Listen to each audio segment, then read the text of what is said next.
G'day, hope you're well. On the 10th of June 2019, the ABC's Four Corners program aired the following show, which I'm about to show you. Now, this was apparently an investigation into Jimmy Gargasoulis and the Burke Street event. Now, I've watched the show, and all it's done for me is left me with even more unanswered questions. I initially thought about doing a breakdown of the show, but then I thought, nah, let people see the show in its entirety. So, watch the show if you like, and make your thoughts known in the comments. I quite honestly found a lot of discrepancies, and left me wondering whether this really was an investigation or just another propaganda piece. So, okay, here we go. I've also cut the first 2 minutes of the show, which were basically just a promotion for the show. So yeah, I thought it was pointless having it there. It's long enough as it is. Okay, enjoy if you can.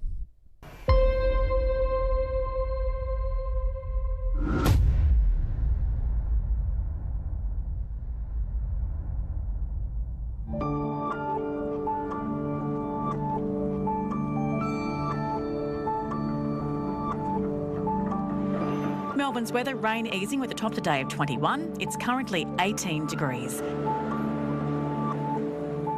On the 20th of January 2017, Melbourne woke up after a summer storm. For your safety, please remember to hold on. On the morning of the incident, I did the usual routine, caught the tram to work. It's a short walk from the tram stop to the office, and I suppose I was just looking forward to getting started.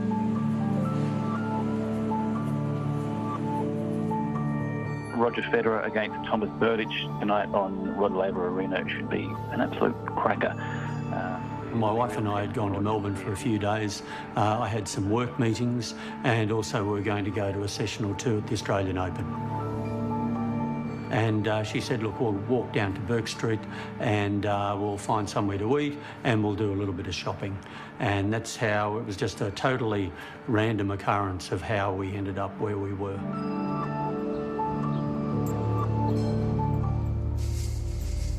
Across town, a police drama was unfolding. A man had been stabbed by his brother outside their mother's public housing unit in Windsor. The assailant was on the run.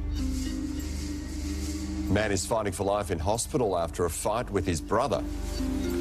Good morning, team. Well, emergency services were called here to... Channel 9 was filming a live cross at the stabbing scene when a guy drove into shot. You can't hear his voice, but what he's saying is, that's me they're looking for. It was James Gargasoulis. He was known to police. He was on bail for a string of offences. He believed he'd murdered his brother and had nothing to lose.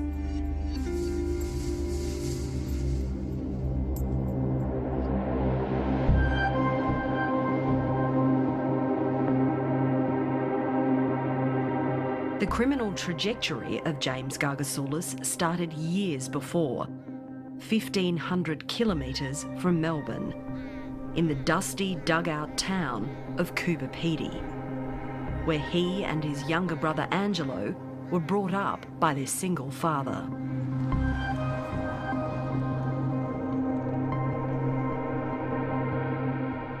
If you were to characterise your childhood, how would you describe it? One massive trauma. Just one big massive trauma. How many times would you say you and Jimmy were belted over the years? There's not even a number for that. There isn't really a number for that. Whether it be with a belt, with a branch from the front yard, or a metal bar, it could have been anything. It could have just been picking us up and smashing our heads together at one stage. I remember that. The boy's mother lived in Melbourne. Sometimes she'd come up, but it was very rare. She'd come up sometimes for meant to be 2 weeks, but she'd last 2 or 3 days and she couldn't handle my dad and she'd leave. Court documents say James Gargasoulis started showing sociopathic tendencies from an early age. Jimmy was always like a special kid. He did special ed in school, so we always knew there was some bit of an intellectual disability with him. But when it started getting a bit noticeable and out of control was probably when he started smoking weed with his mates and started stealing my dad's cars. Jimmy was Jimmy. He was just a eccentric, sort of crazy kid.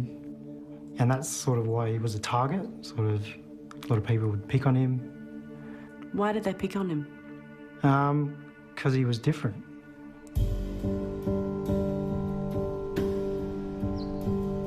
At age 14, Gargasoulis smuggled explosives to school to get back at the kids who'd been picking on him. I remember probably a week prior, he said something like, "I've had enough of this and I'm gonna do something." And then probably a week later, I remember the school was shut down. We were at school and they're talking about a bomb being brought in, and it was Jimmy with a whole heap of detonators. Ever since that incident, people, always knew him as a little crazy. Over the years, Gargasoulis posted a bizarre series of videos on his YouTube channel.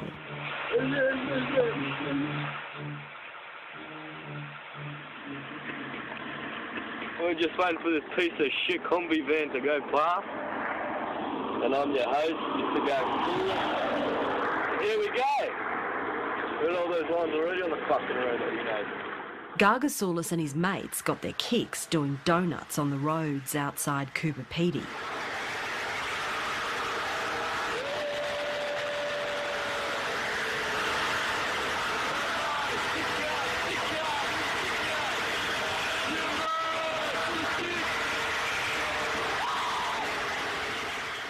He was never aggressive to any of his friends.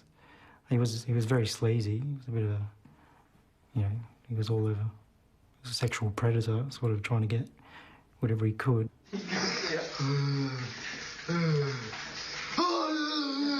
Angelo describes his brother as cooked on ice and capable of extreme violence, especially towards women.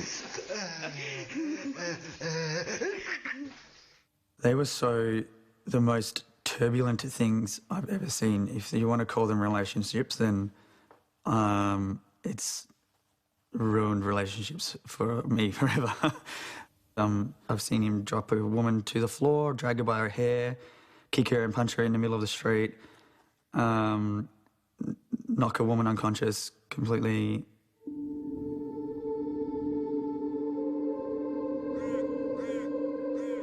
In 2016, Gargasoulis brought one of his girlfriends to live in Coober Pedy.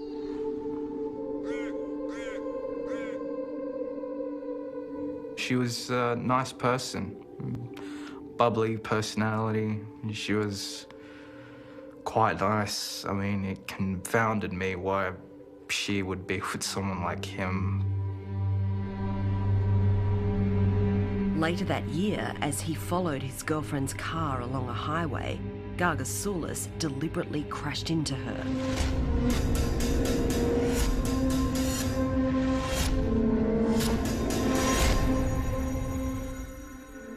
I take this phone call and my brother's on the phone panting, saying in a very, very, very broken voice, like, "Angelo." And I'm like, "Yeah, Jimmy?" And he's like, "I think I just killed..." Anyway, I'm not going to say name, but I think I just killed your friend. And I was like, "What do you mean?" And he's like, "I thought that she was cheating on me, so I T-boned her and her car rolled and I'm standing next to it right now and I think she's dead."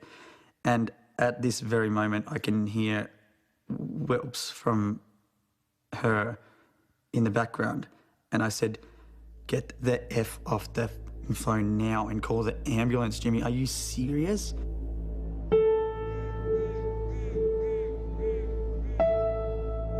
Gargasoulis' girlfriend spent 23 days in hospital with spinal injuries. His behaviour would only worsen. What did Jimmy Gargasoulis do for a living? He was a drug dealer, as far as I know. Anything else, I'm not really sure. And what did he deal? He dealt in marijuana, ice, as far as I know, anything. Cooper PD local John Boy Jelsic remembers a disturbing conversation with Gargasoulis. We were just, driving around, and he asked me, he's like, would you ever kill someone, if you needed to, like, say, over money or drugs or love or whatnot. And what did you say? I said no. Why would you even ask me that? He said he'd have no problem. Yeah, that's right. He wouldn't have a problem harming someone, even fatally so, if it needed to happen.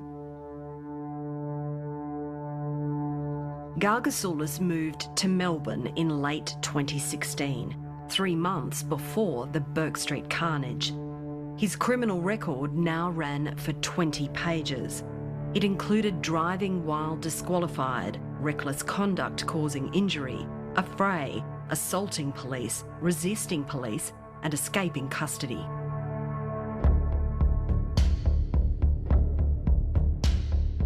At Albert Park Lake on October 31, Gargasoulis had a terrifying outburst, again accusing his girlfriend of cheating.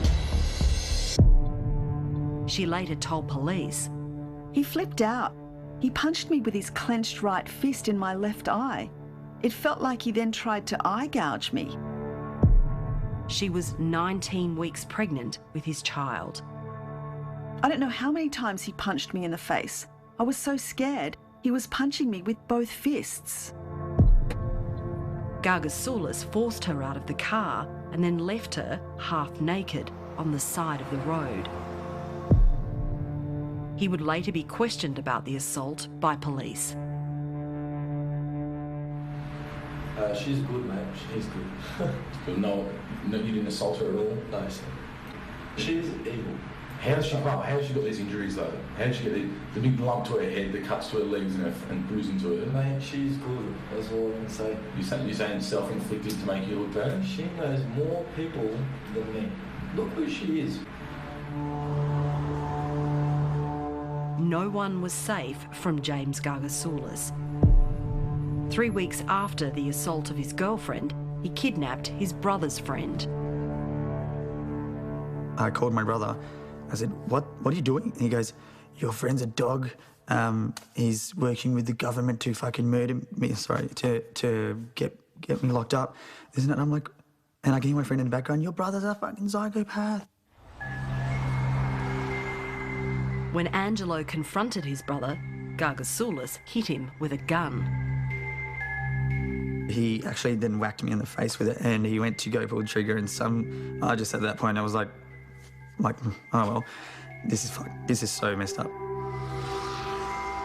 After Gargasoulis threw a tyre iron, which smashed a taxi window, Angelo spoke to police at the scene. I'm like, you have to find this guy. He's fucking ruthless. Like, this is not just a matter of my safety or whoever he hates safety. It's gonna be, and it has been, random people. That's what you said to the officer? Yeah, I said that to the police officer. I was random like, people. I said it's gonna be, like, it's a concern for everybody. He's him, because I said he's got no regard whatsoever for the law, none at all.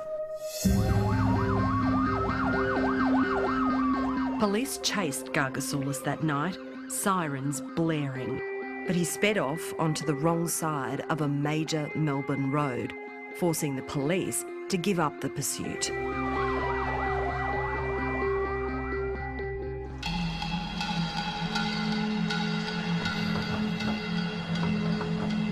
Just before Christmas, police received another warning about Gargasoulis after he picked up a street sex worker and told her he had a gun. She spoke to Four Corners anonymously.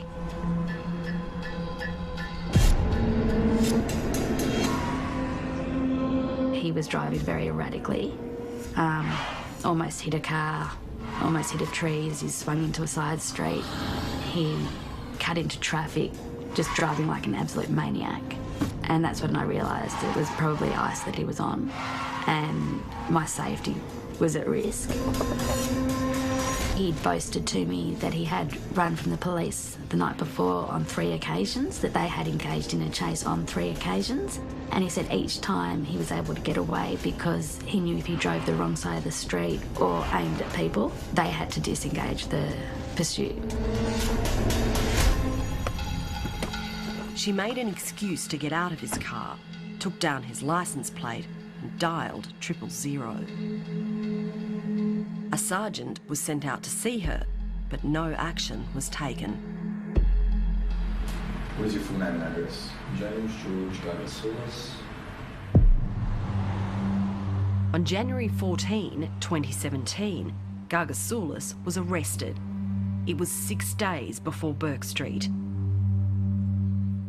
At St Kilda Police Station, Gargasoulis joked around as police listed the many crimes he was to be charged with. James. You guys make a good team. Maybe. James, you're going to be charged with, wait for it, conduct endangering life and serious injury, dangerous and careless driving, failing to stop a motor vehicle when requested, driving on the wrong side of the road, disqualified driving, willful damage, theft of motor vehicle, intentionally and recklessly cause injury, unlawful assaults. He was asked about his dangerous driving. What side of the road did you drive on? A little bit of the wrong side of the road. On St Kilda Road, just a little bit? Just a little bit. Why did you drive onto the wrong side of the road and take off at a fast rate of speed? I was heading to my mum's house. Why is it safe? Can you just tell me in your own words? What if I killed myself or a pedestrian? Yes, sir. But it wasn't about that. I felt like the police were against me. One of the police questioning him that night was Detective Senior Constable Murray Gentner, a local cop he'd met before. James, do you agree the time is 6:47 p.m? Yes. That is so cute. The middle one. Yeah. His responses to questions often sounded paranoid and delusional. Do you want me to be straight up, Mr. Gentner? Yeah. Yeah. Okay. So I've been deceived by some people, which are at the lower point of life, and they've told me that Mr. Gentner is after me to, get me killed. Which so they're saying I wanted to get you killed. Yes, and you were trying to kill me. Secretly. And we're established that's true, haven't we? Yes, we have. Yep. Yes, secretly kill me so you use others to get to me. Yep. I was told many other things, you know what I mean, just bullshit. Yeah. Gargasoulis was charged with 23 offences. Because it was after hours, a volunteer bail justice was called.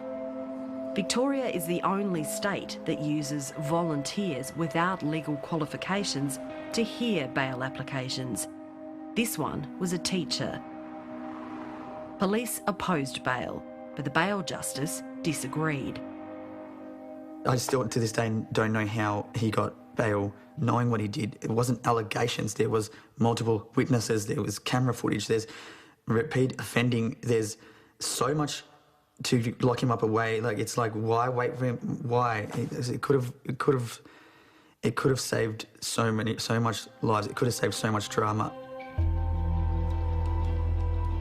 Four Corners has obtained the statement of the bail justice. He said the police officers didn't discuss Gargasoulis's escalating mental health problems and failed to provide his 20-page criminal history. I am very angry that this information was not provided to me by the police in opposing bail. Being aware of such an extensive history, I would have refused bail without question. The bail justice also said he observed a warm, jovial rapport between police and Gargasoulis. He said Gargasoulis implied he was a police informer and Gentner indicated that there was indeed an understanding. The police contradict some of the account of the bail justice and say they were shocked bail was granted. Certain that Gargasoulis would reoffend, Detective Murray Gentner emailed his bosses. I intend on doing some work on him this week to ensure he is remanded before Friday the 20th of January, which is his court date. 2 days before Burke Street, Detective Gentner again raised concerns with his superiors, recommending a discreet probe into the bail justice. Angelo Gargasoulis was horrified when his brother was released. He rocked up and I went white in the face. And I literally didn't know what to do. He's like, you know, no one can hold me in behind bars kind of attitude.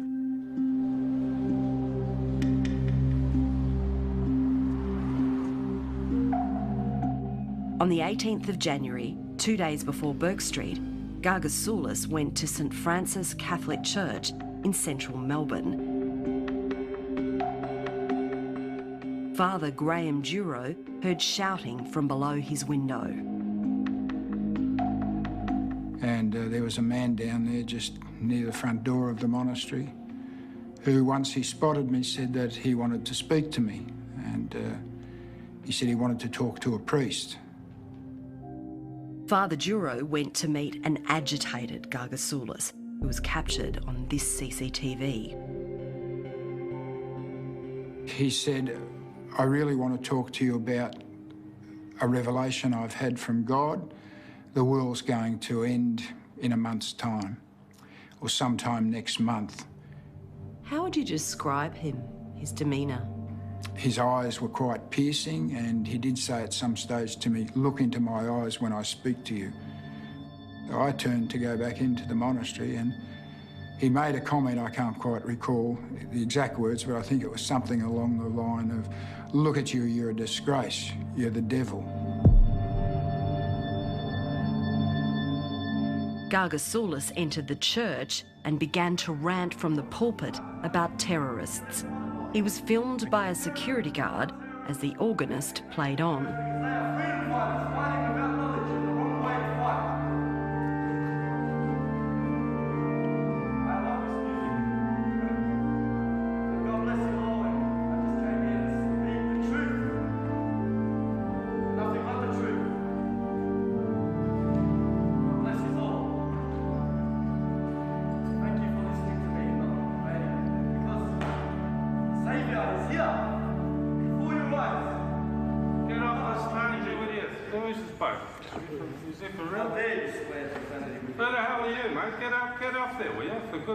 You don't know where you're standing. You know, I have to God-given gift to even put you down and stand, please. Unbelievable. You do not go against someone who's preaching, or not even preaching, but telling the truth. Because I know everything that's happening. Everything. The security guard called police. He was interviewed by 2 police out in the yard, and at some stage they went to check in, I think, do a check on him. And once he heard his name mentioned, he just dropped a paper that he was carrying and took off across the yard. When police ran a name check, they were told Gargasoulis was not wanted for any outstanding warrants, and so decided he was not a risk. They did not pursue him. But only 4 hours later, police were called again, this time from the unit block where Gargasoulis' mother lived. The CCTV shows Gargasoulis arriving at the apartment of his mother's then-boyfriend, Gavin Wilson. My brother asked him for his car keys, and then all of a sudden started burning a Bible in front of him when he said no. Gargasoulis attacked Wilson with the burning Bible. And then all of a sudden smashes his face with the Bible, apparently, and then tried to gouge his eyes out. Before police could arrive, Gargasoulis sped off in Gavin Wilson's maroon Commodore. It was the car he would ultimately drive all the way to Bourke Street. That night, Gargasoulis rang 000 repeatedly. Hello, caller. What address do you need police to attend? I don't need an address. I want to make a state emergency a worldwide emergency that there's a comet in the sky and that NASA should take a look at that because it's going to hit the Earth. Gargasoulis was regularly using large quantities of ice. He was in the grip of a drug-induced psychosis. They're trying to kill me so my brother can rule the world after this is fucking hit. And then all the rich people will go underground and blah, blah, blah. So fucking work that out, you dumb fuck. Well, you're not dumb. You need to fucking understand what the fuck is really going on. Why do you think the world is fucked up? Why do you think there's all lies and deceiving? Yeah, I'll be dead after this, hopefully not. Why will you be dead, James? Why? Because the comet will take me out because I have no safety. The following night, on January 19, CCTV captured Gargasoulis in the same car going through a McDonald's drive-through at St Kilda. He brought his meal over to the Dogs Bar across the road, but was asked to leave. I just heard a load of commotion. This was about 12:30, I think. A load of commotion, people screaming, glasses breaking, tables falling over. And obviously I turned around in shock, and I didn't really actually see him. All I just saw was the carnage. So he basically scraped his arm along the back of the fence, so he was on the outside of the fence, scraped it along and knocked everybody over, and all the glass and wine and whatever that were on the tables. So 3 tables went over, plus all the people with it. People had glass in their mouth, down their dresses, in their shoes, it was everywhere. He's standing in the middle of the road like this, just smirking at us and laughing. Just the look on his face, he just had a look of invincibility.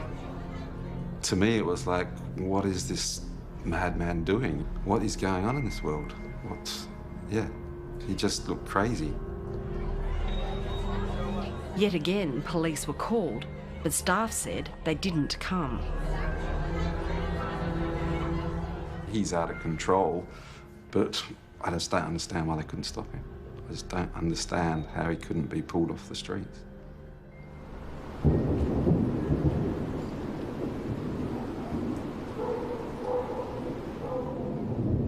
It stormed in Melbourne that night. Gargasoulis continued his rampage, arriving at his mother's apartment after 1 a.m.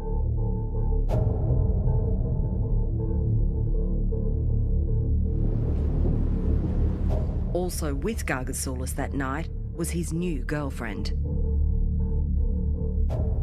And so she, in the background, walking behind him, she was like, your brother's like, oh God, like...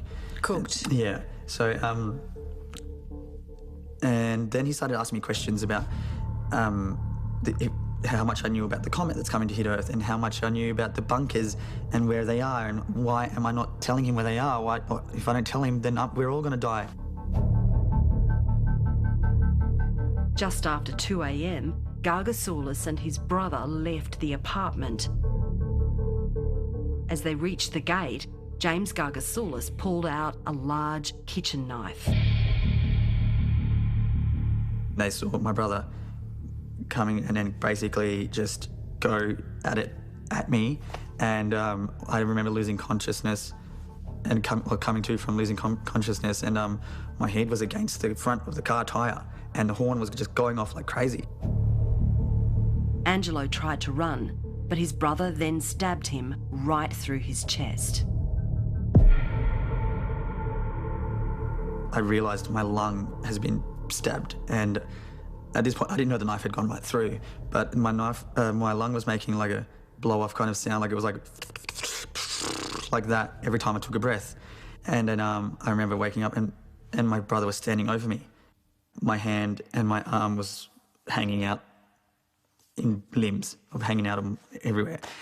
And so he picked up the knife again and just grabbed me by the scruff of the hair and just went at it like a pineapple. For the fourth time in 9 hours, police were called. James Gargasoulis fled the scene, evading arriving police. Turning up to see friends that night, he told them, "Someone is following me, and if I see them, I will mow them down. I'm going to do something drastic, take everyone out. They can suffer the consequences. Watch me, you'll see me tonight on the news."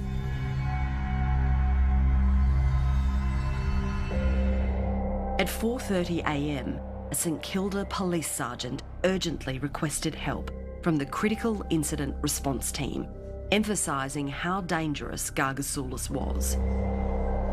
But he says the team refused to attend, as the case did not fit their criteria for a critical incident. I expressed my dismay to the response I received. I was told there was nothing we could do about it. If this isn't a critical incident in the making, I don't know what is. Just get out there and do it. Just go and get the job done, you know? But we've got people shackled by idiotic policy and the fear that they might make the wrong call and limit or destroy their career. Well, it's supposed to be about policing, and the number one priority for policing is the preservation of human life. On the morning of January 20, Gargasoulis was due to face court. His brother Angelo was fighting for his life in an induced coma when James Gargasoulis drove up behind the Channel 9 crew. When police arrived, the two men dispersed, but a short time later, a 26-year-old man was driven to the Alfred Hospital.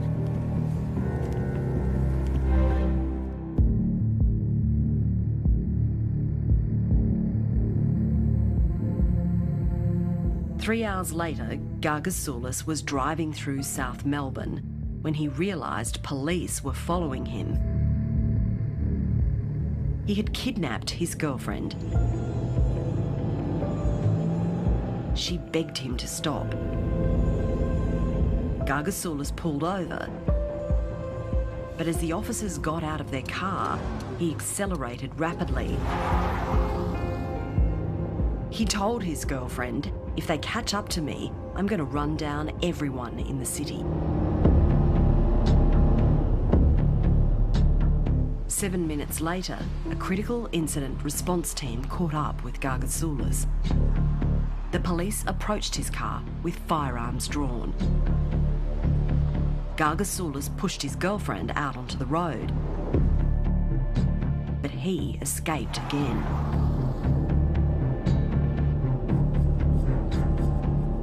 In keeping with Victoria Police pursuits policy, a local sergeant ordered members not to chase or intercept his car and to maintain covert observations from a safe distance. I think James Gargasoulis and subsequent incidents like that Bourke Street tragedy are the inevitable result of 20 years of pushing decision-making from the geographical location of the incident that's occurring in front of people who are witnessing it, all the way up to someone in an office somewhere else, miles away from where it's happening. The policies have been put into place with a great deal of thought or experience or advice from courts or commissions of inquiry or coroners. And so it's not as if people in administration or people in roles like mine sit there and think, how can we actually stuff up the role being done by police officers on the street? You're trying to take into account, in terms of policies and decision-making, how you can best protect them.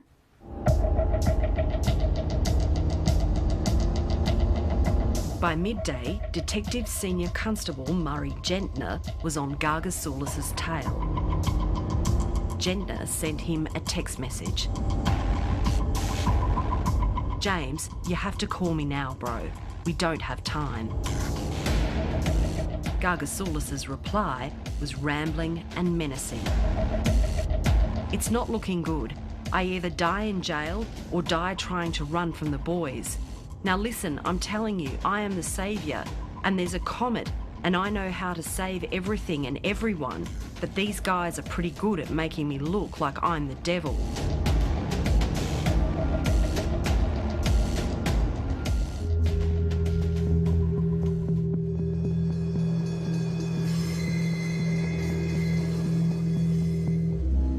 After again losing his police tail, Gargasoulis stopped at a building site in suburban Yarraville. He was quite tall. He was about 6'3", and seemed to be reasonably coherent in what he was saying. It was just that what he was saying made no sense. Contractor Trent Schmidt dialed 000. Emergency services. 846822. Thank you, Telstra. Hello, where do you need the police? In Drew Street in Yarraville, there's a guy, he's sitting in a car, and we were doing some work there. He's come out, he's babbling on about the end of the world and... Right, seems possible mental health, or he's on drugs? Either or. What he was saying probably was more chilling because of the fact that he was saying it in a way that seemed to be considered, and he repeated, the fact that the sun, to look at the sun, and that sun, that red thing you see in the sky, that's actually a comet. You think it's the sun, but it's not. It's a government conspiracy. They've got a bunker under the State Library, and I'm going to be the saviour, and I've been told to come and save the world. And he did mention that we'd see him on the news that night. What does he look like? He actually looks a bit like Nick Kyrgios. He looks probably mid-20s, early 30s. I'll let the police know. We'll get someone there as soon as possible. The police helicopter was sent, but before officers on the ground could arrive to intercept him, Gargasoulis sped away again.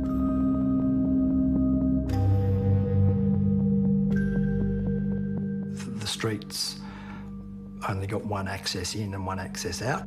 It's opposite a park, and they perhaps could have prevented the car from moving outside of that immediate area. With 2 vehicles would have been sufficient, but as I said at the time, we had no way of knowing what would unfold.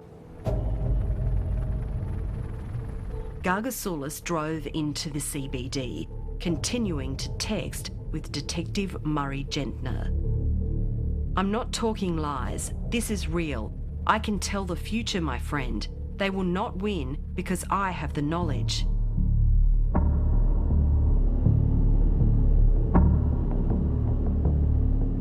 Over an hour and 19 minutes, the detective and the fugitive texted 33 times, with Gentner repeatedly asking him to pull over.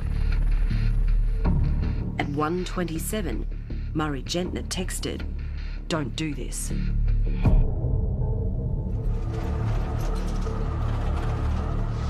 I saw a helicopter overhead and I heard this strange screeching sound. And I walked around the corner and saw a Burgundy Commodore just doing burnouts.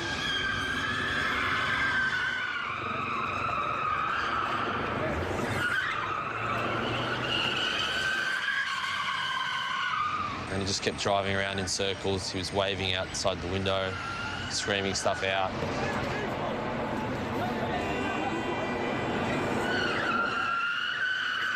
There was people sort of like spurring him on, and there was a couple of kids ran up to him and sort of swung a baseball bat. I took my phone out and started filming him.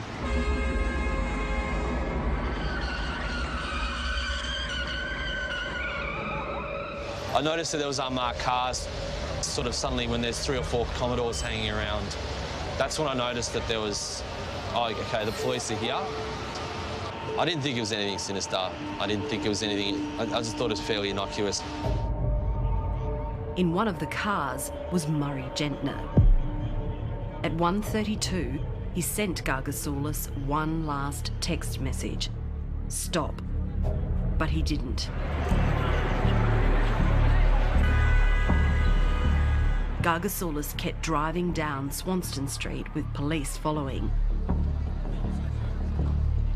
He picked up pace and mounted the footpath.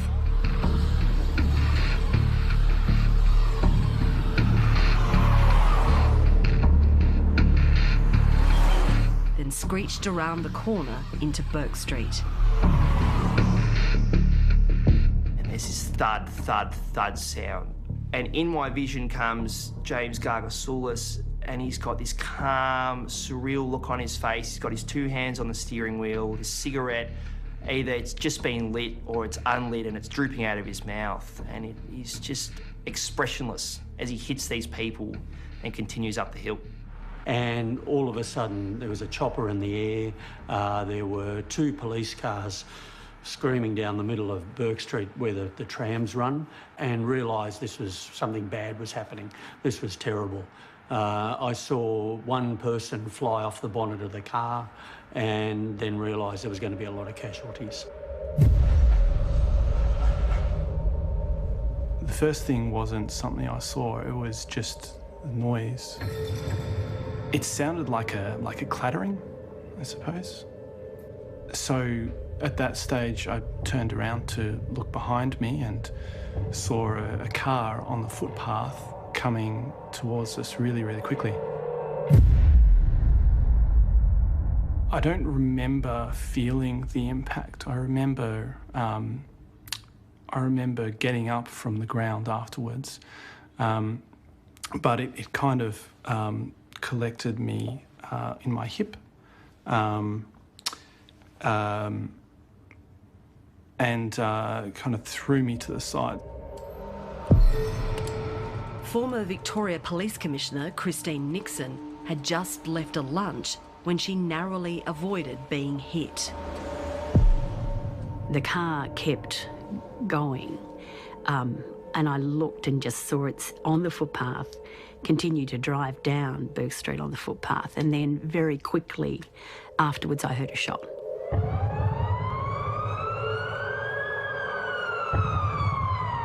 Gargasoulis was on Burke Street for 55 seconds. He hit 33 people before he was tasered and shot by police.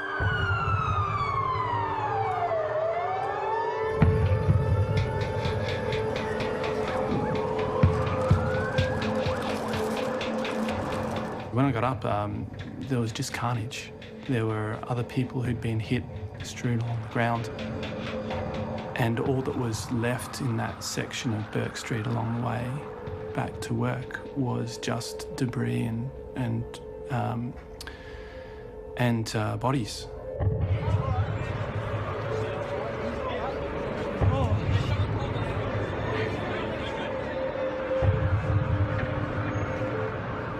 What I saw also on the corner was a pram on the corner of Burke and William Street, and I remember thinking, I hope there's not a baby in that. And so I went up to the pram. This young woman said to me, you know, where's my baby? I said, your baby's not here. The panicking woman was the baby's nanny. The baby was Zachary Matthew Bryant. He was 3 months old. He was the youngest of the 6 people Gargasoulis murdered.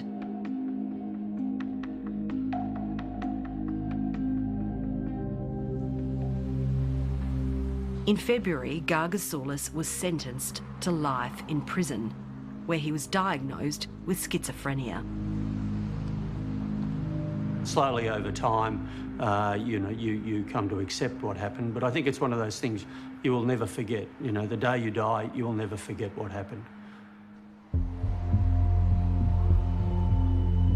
A coronial inquest will begin later this year. It will investigate what Victoria Police knew about Gargasoulis and how it dealt with him in the lead-up to the incident. The inquest will also focus on how this man was out on bail. I think the police did as best they possibly could. They will question everything in their mind. They will wake up at night and say, could I have, should I have, how could I have done things differently? He wasn't stopped. and he was allowed to travel from the suburbs into the centre of our capital city without being stopped. And we now know the outcome of that. Now, that's certainly not the fault of any individual police officer who was involved in that operation on the day.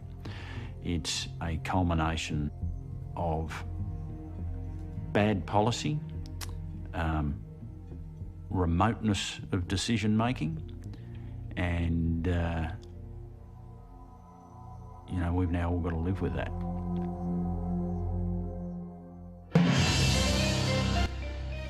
Well, okay, there you have it. Please leave your thoughts in the comments section, and we might still yet do a breakdown of this. Cheers and take care.